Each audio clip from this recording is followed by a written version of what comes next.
Welcome everybody to the latest episode of Collectively Speaking. Today I'm really happy to be talking to Chris Arning. He's somebody who I've known for a very long time, I think 30 years. We were at university together and lived together during that time, and he's went on to do something that I find absolutely fascinating, and we've been working with each other recently through the LDN Collective to try and bring in his expertise into built environment projects.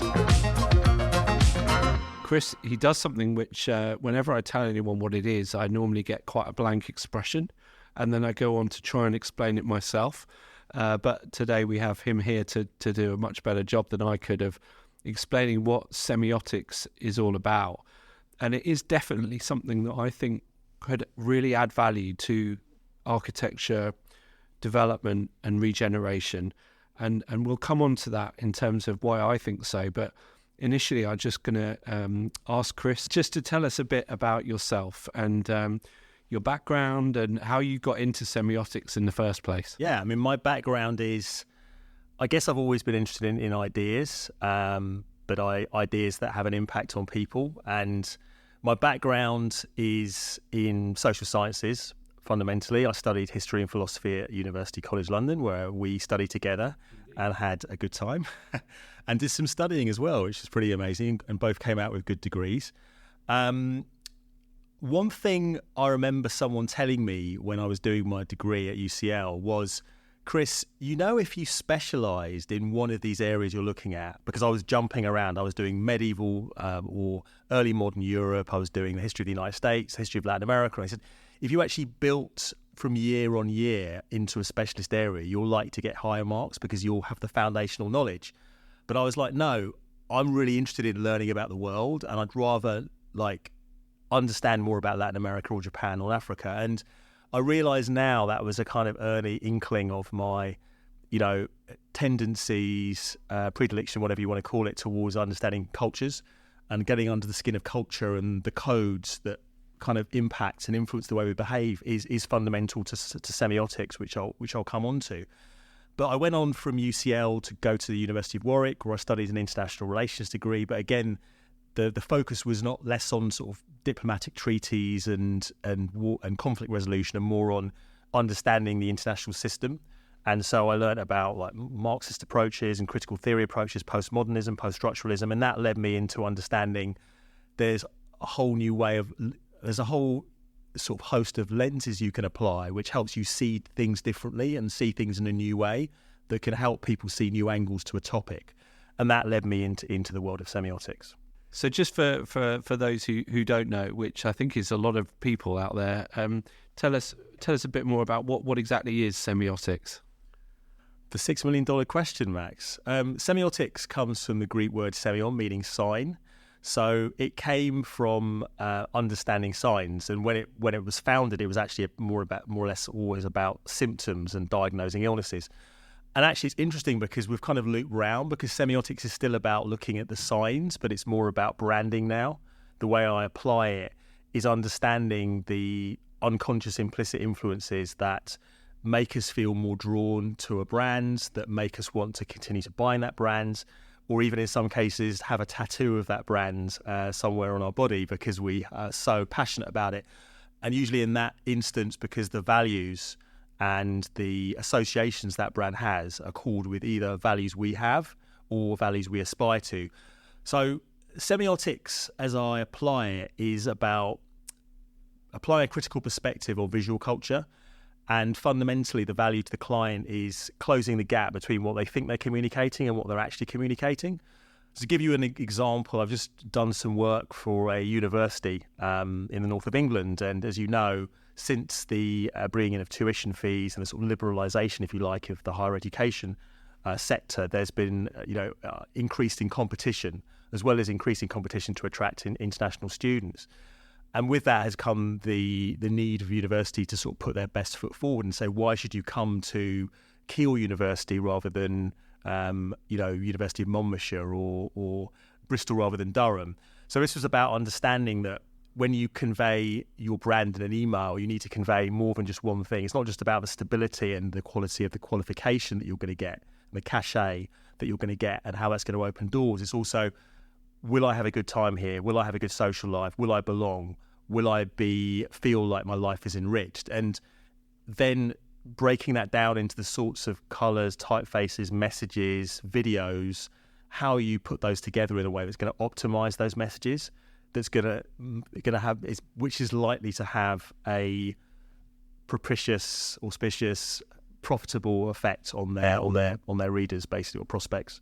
So that's really interesting, because that's in many ways what we tried to do with any sort of built environment projects. The thing about the built environment, unlike, say, a brand which sells products, whether that's fizzy drinks or trainers or whatever, is the built environment, every project is unique because it's a particular place, and every place has its own background, history, social context, politics that have influenced it over normally a very long period of time. Sometimes not a long period of time, although even agricultural land has its own history and physical and social context. But that's why I'm really interested in understanding more from you about how you think the regeneration could be done in a way that can be better embraced by either the existing communities or new communities, because it's actually thought about these types of things that you're discussing now, about how colours, naming, signage, symbols, and so on, how they either consciously or subconsciously attract you to something, whether that's a place or a brand, and how we can start to incorporate that thinking in planning and urban design and architecture. Wow, well, that's a very big question. Semiotics can definitely have an influence. I think there are sort of three areas that, as we've sort of confabulated about this for the last couple of years, I think has got the most potential. One of them is a very fundamental area in branding, which is brand naming. A brand name is both a promise, which a brand is. A brand is a promise of the sort of experience you're likely to have if you subscribe to that brand, if you buy it, if you enter into a service agreement with that brand. And the names are really important. Why is brand naming important in terms of the built environment? Well, I think it gives a sense of place. I think the first thing is, with all urban regeneration and infrastructure projects, the one thing I think I would wish people thought more about is giving a distinct sense of place to the area they're working on, because there is this concept in anthropology called the non-place, basically, which is by a book by Marc Auger, the anthropologist, which is basically places like airports and shopping centres where if you have a memory from those places, it's probably not likely to be a good one. These are places that don't have a real sense of distinction, a sense of uniqueness or idiosyncrasy, if you like. And so I think the name can do a really good job in conveying that, whether it be alluding to a local hero, something to do with the kind of unique provenance of an area, maybe the quality of the soil or the light or a landmark. I think places that do that authentically and in a way that makes sense are going to have an advantage, and they're going to be seen as more attractive as places that are generic in their naming. So, Crown Heights or, sort of Belvedere Boulevard or something. These are sort of names that they sort of scream cliche and platitude. And I think things that scream cliche and platitude are likely to be seen as fake and are somehow hiding things, particularly in this world we live in today, where everyone has a critical perspective on consumerism, capitalism, and various ideological viewpoints, which can be triggered by names that seem insincere or cliched. So that's one example. Excellent. I always think that another thing that would be worth exploring through that lens that you talk about, the semiotic lens, is colour, because it's something that we used to. I've just got back from Barcelona and we had a tour of La Sagrada Familia, and it was like an explosion of colour, but it was all very measured and considered. And there's a lot of criticism in recent years of architecture, the blandness of a lot of architecture and how it's become so generic. And there was a sort of architectural commentator at an awards ceremony saying every building is biscuit coloured, and it became a thing where suddenly everyone realised that there were lots of biscuit coloured buildings being built. and what happened to colour as a form of expression and identity. And I wonder whether you have anything to sort of add to that debate in terms of how we can come up with interesting colour palettes that also respond to a particular place or community or culture. Yeah, that's a good question. I mean, it's interesting. I feel like I'm weighing into a debate, which in a sense I'm qualified to talk about colour when it comes to branding, sort of merchandising on shelf, and also building long-term brand associations. But when it comes to the built environment, there's so many stakeholders involved. I can imagine that sometimes it's the line of least resistance to go with something bland because it kind of hits a common denominator acceptability amongst a whole range of different stakeholders, whereas doing anything bold and imaginative could offend people. I mean, I think colour, the way it's theorised semiotically, it has both a direct and an associative value. That's to say, certain types of colour, for example, red, teams that play in red are often seen to be more intimidating, more aggressive. So there's that direct value. So pink can calm people down. There's a great book called Drunk Tank Pink, which is all about the way decorating a room in different colours can have a measurable effect on a kind of prisoner's heart rate in terms of where you take them. And obviously there are things to do with our age, the way our visual cortex changes, and certain colours are seeable or not. Kids up to a certain age only recognise sort of black, red and white. They're the sort of first colours to develop. That's why they're kind of the colours of revolution and radicalism, because they're the most basic fundamental colours. So they're the sort of direct values, but associative values are the way that colours accumulate meanings over time through their associations, a bit like symbolism. So for example, the use of pastels by interior designers in the 90s and the sort of value set that comes with in terms of progressive values, in terms of, new wave, various types of social value that come along with that, versus the very stark, saturated primary colours of a Mondrian and Piet Mondrian, the very sort of lurid reds and blues and yellows. So that's an example of associative value. And I think thinking about direct and associative value, what effect physiologically do you want someone to have in a space in terms of direct value, but also culturally, what sort of associations and ideologies and social values do you want to sort of embed in that space? That's certainly a framework for thinking more strategically about colour. How you actually do that in a particular place, I think a semiotician could be really good as a sort of agitator and provocateur to kind of question cliche, but I would love to work with, a team of people, for example, Natasha Reed, who you work with, who's another member of the collective who specialises in sort of creating calm, tranquil places that conduce towards positive mental health, and other members of the collective. I think semiotics could have a really great role in challenging the cliches and making sure that we come to a place that has a rationale behind it. Because ultimately, semiotics is about justifying every creative decision, because every piece of communication, because everything communicates within every piece of communication. That's really interesting, Chris. And I think just going back to what you said earlier about the idea that there are non-places, and I think you mentioned like airports and shopping centres, that's really sort of food for thought. And there's a lot of criticism and also a lot of political debate both in local and national level around house building, and house building almost being like these sort of chain shops where all the housing by a particular house builder looks the same wherever it is. If it's in Bristol or Durham, it's the same house type, it's the same street design. And their argument will be, well, they're trying to do things as cost effectively as possible, which is obviously legitimate in many respects, because there's such small margins often with particularly with the construction costs and so on. But at the same time, if we want to build more homes and we want communities to embrace new development, then it needs to look authentically of that place. I wonder how.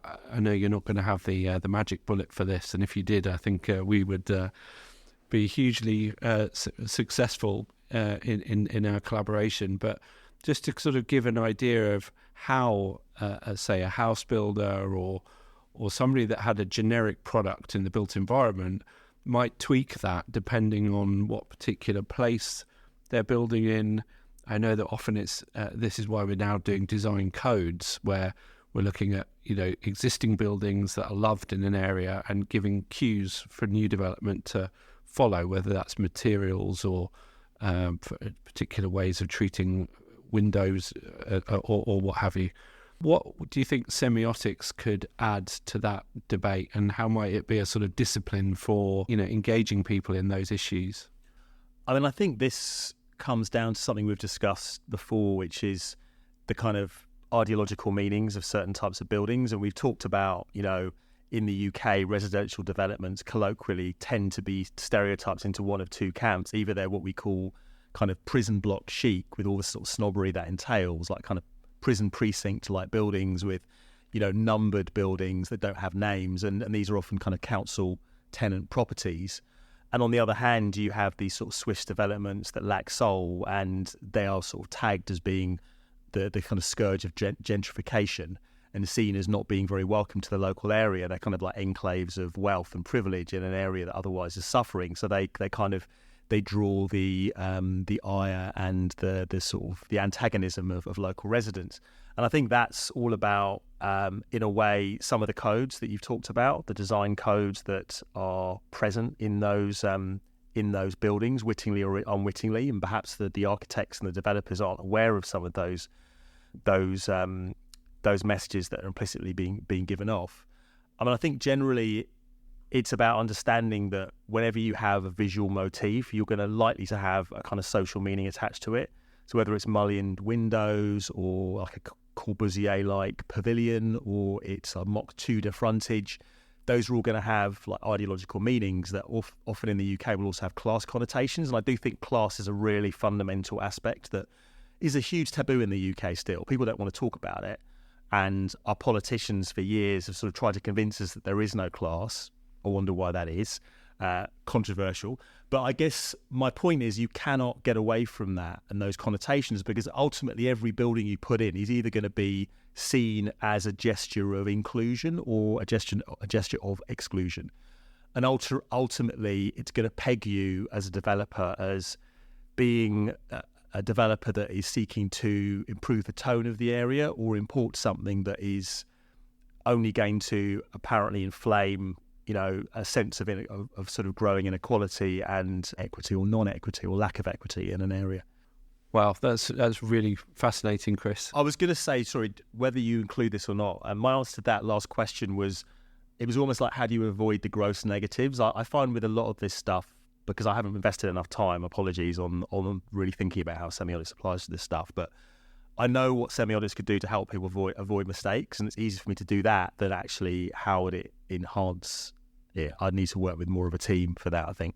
So, Chris, one example of where we've worked together recently was on a bid by a sort of a house builder to become a partner with a housing association. And that housing association had already developed a brand. It was for development in Clapham, which was interesting because Clapham is very much mixed in terms of its diversity of the people that live there and of the socioeconomics of the different groups. And because it was formerly a government housing estate, council housing estate, it had a lot of sort of connotations originally around being quite a sort of monotonous profile of people that lived there.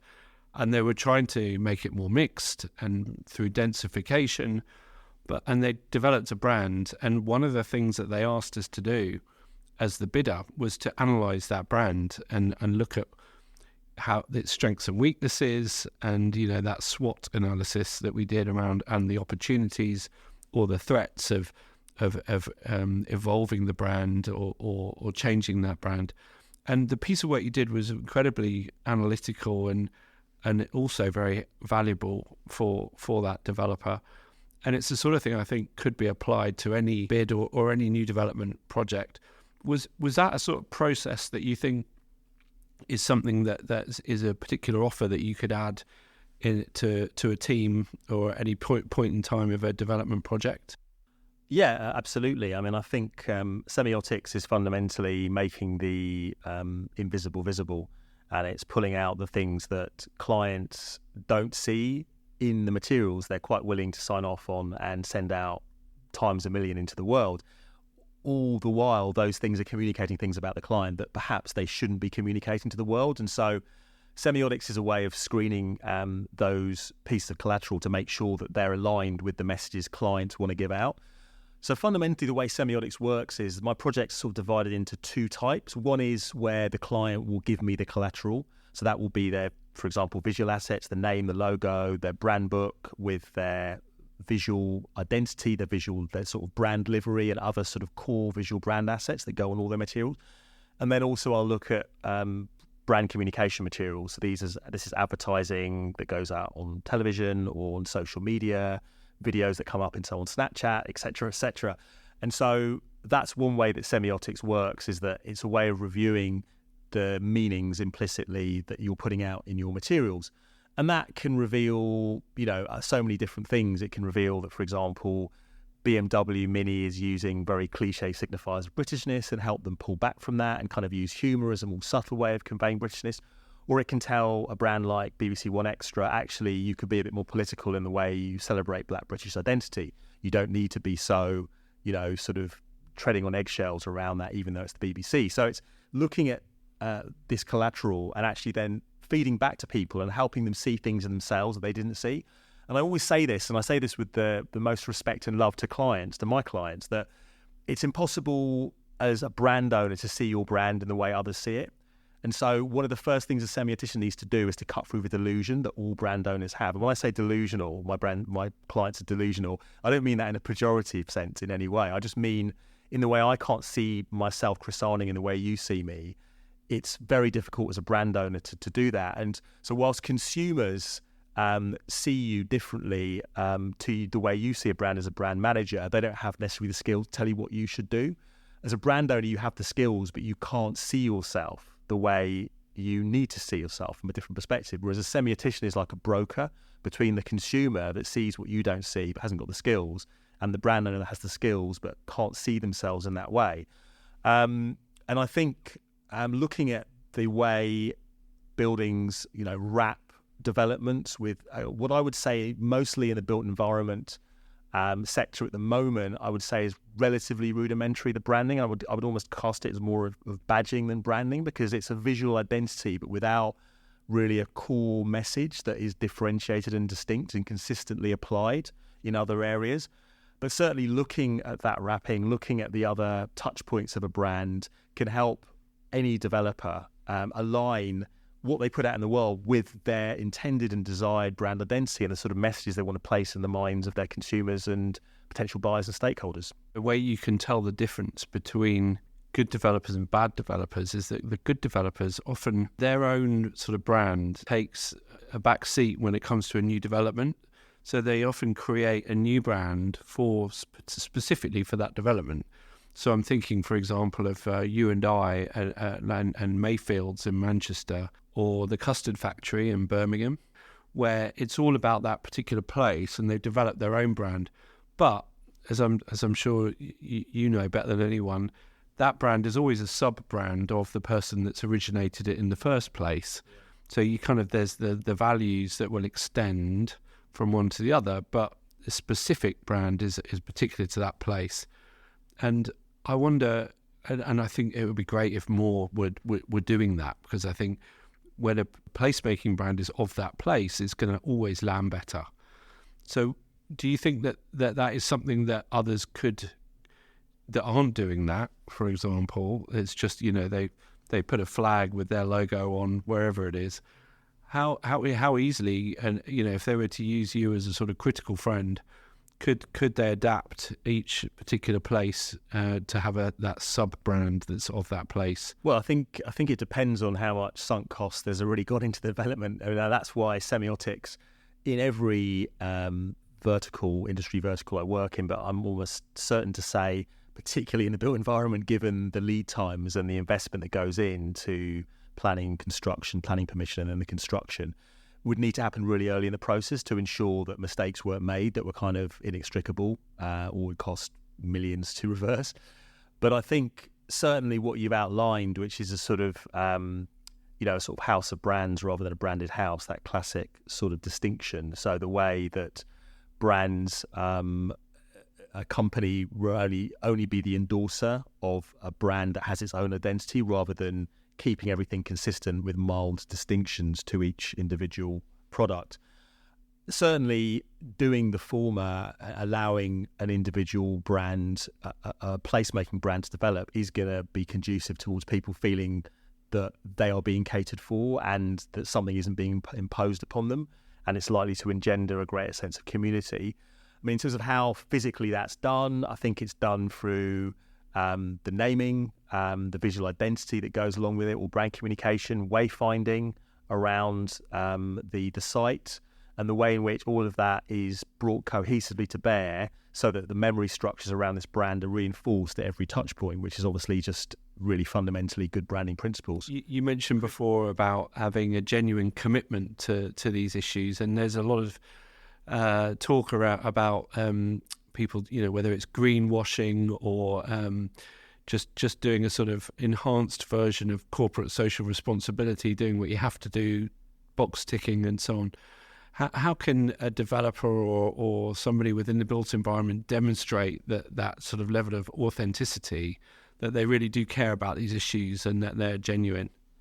That's a really good question. I mean, I think semiotics is a really important discipline in this whole area, because I think Umberto Eco, who's one of the famous popularizers of semiotics, he wrote the novel The Name of the Rose and wrote loads about semiotics. He once said that semiotics studies everything that can be used to lie, because he said that if a sign can't be used to lie, it's not a sign, because a sign is basically saying there is something here, but that thing might not exist, or it may be trying to mislead you. And I think that's never more true than this in this age of sort of fake news and disinformation. But also in this era where people are suspicious, rightly so, of what institutions tell them, and we have like a call-out culture, we have like a sort of cancel culture, we have brands being dragged on Twitter, or as X as it's now known, I believe. And so in that environment, I think the first job of a semiotician working with a built environment organization is to help them not be inauthentic. I think being authentic, unless they are an authentic organization in terms of their desires to do more than just build boxes, is harder to instill. But I think stopping people being inauthentic is more important. And I think that comes down to committing. It's about commitment. It's not just saying something, it's also investing in it. So one area I think is really interesting is that of the arts. So investing in the arts in a place, in a new development, helps to build a sense of place. And it's one of the key aspects, I would argue, of any placemaking strategy. So I have esteemed fellow members like Sound Diplomacy, Jet Glossier, another Tottenham Hotspur fan there, and also Future City. Both of those, Mark Davey, I believe, both of those organisations are in the business of helping enfold and weave in cultural experiences and cultural brands into places. So I think that building in that sense of culture is important. One, because I think culture is something that can, is really good for mental health. I think music is a way of giving people a kind of a uplifting experiences. Art helps brighten places up, quite apart from its effect in terms of deterring criminality, in terms of the broken window theory of crime. So I think committing to art and to investment in kind of cultural capital, if you like, in areas and in new builds is one way that a brand can demonstrate that commitment. I think another area is just being really careful not to be seen to jump on the bandwagon, for example, with initiatives. And we saw the bandwagonism that was associated with, the aftermath of the murder of George Floyd in 2020 with Black Lives Matter, and brands coming out and talking about their policies on anti-racism initiatives, and then very quickly seeing the reality of that, which was a lack of commitment or a waning commitment, DEI people not given the resources they needed to do their job, and all the other sort of the window dressing that goes with corporate reputation management. So I think it's, firstly, the first job is don't be inauthentic, and then think about how you can commit and invest in initiatives that align with your brand and improve the environment and the community spirit for the residents in the place that you are responsible for. So Chris, tell me, I mean, we've talked a bit there about, a lack of authenticity, a lack of commitment that would apply, I suppose, in any industry. but I think is particularly an issue in the built environment. Is there any sort of projects, whether it's in built environment or elsewhere, that you think do demonstrate that sort of commitment? And also, just as a second question, it'd be interesting to know what's next for you, and where do you think you'll be in the next sort of 5, 10, 15 years' time? Good question, Max. Well, I think with regard to what I talked about in terms of investing in the arts, I'm a poet. I write poetry. I perform poetry at open mics and at slam events. And I've been doing that for over sort of 15 years now. One thing I've noticed, however, is that since lockdown, a lot of places have closed around London. So places like the Poetry Cafe, other places that used to run regular open mics, either because the venues have had to sort of claw back revenue they lost during lockdown, or because those places were kind of brought to their knees and haven't been able to sustain themselves. And I do think places where people congregate to create culture and share culture and exchange, their own humanity really, are really valuable in this time of everyone being on their phones. I think these open mics are really, we need to be thinking about how we invest in those. I wish that the powers that be in London would invest more in local poetry events. I think those are the sorts of things that bring particularly young people together to express themselves. And I think that's really important for them to do that, not just on TikTok or YouTube, but do that in a common area, like a common space, like an agora, because I think these are places that build democracy. People share ideas. One of such events, and this is segue into your second question about where I see myself in the future. One of such events that I used to take part in before lockdown was called Imaginary Millions. So it was a spoken word evening that happened on the first Sunday of every month at the book club in Shoreditch. And basically what it was is an incredibly tight jazz funk band that would basically set up and play.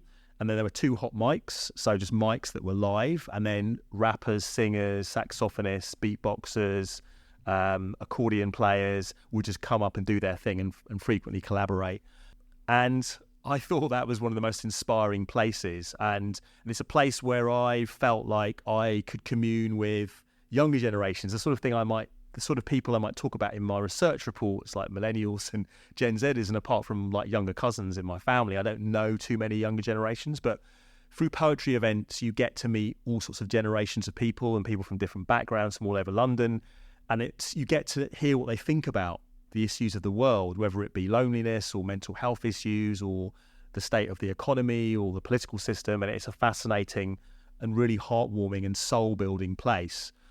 And yeah, that's something that I feel really passionate about, is spoken word and poetry. I incidentally think that the poetry, in a sense, is the opposite of the non-place. It's the opposite of the generic, the platitudinous, the sort of globish, nondescript building we've been talking about. What that isn't is poetry. It's prosaic, and the opposite of prosaic is poetry. It's something that makes you linger. It's something that evokes emotion, that creates a sense of magic. And I do think that, commissioning local poets, every building should have a local poet. Every building should commission somebody and have a wall where there's a poem that maybe even changes on a yearly basis. I think that would be a fantastic thing. And yeah, when I'm not doing semiotics, I'm writing poetry, performing it, and reading poetry. Recently went to the 10-year anniversary of Seamus Heaney's death, an amazing Nobel Prize winner, as you might know, Northern Irish poet, incredible. And I'm someone that, as you know, we both share a love of hip-hop. You're very knowledgeable on your hip-hop, and we both enjoyed that when we were growing up in the 90s at university.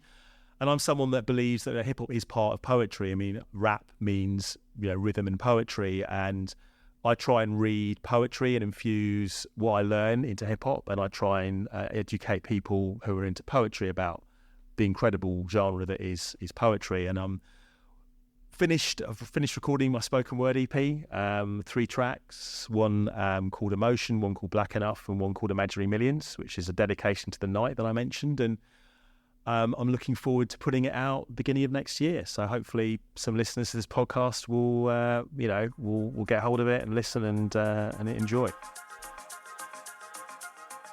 Well, that's fantastic, Chris. And yeah, you heard it here first. You have to keep an eye out for Chris's spoken word EP series. And And that was just a brilliant conversation, Chris, and it always is when we get together. And I'm really keen and hope we can do more together in the built environment, because we need it. And as you say, we need less non-places and more authentic places. And whether that's with poet corners or hip-hop corners, it's about people being able to express themselves in the community and the built environment facilitating that, or the built environment expressing what it is about those community in a way that they can embrace and feel a sense of belonging. So it's always a pleasure, Chris, and thank you very much for your time.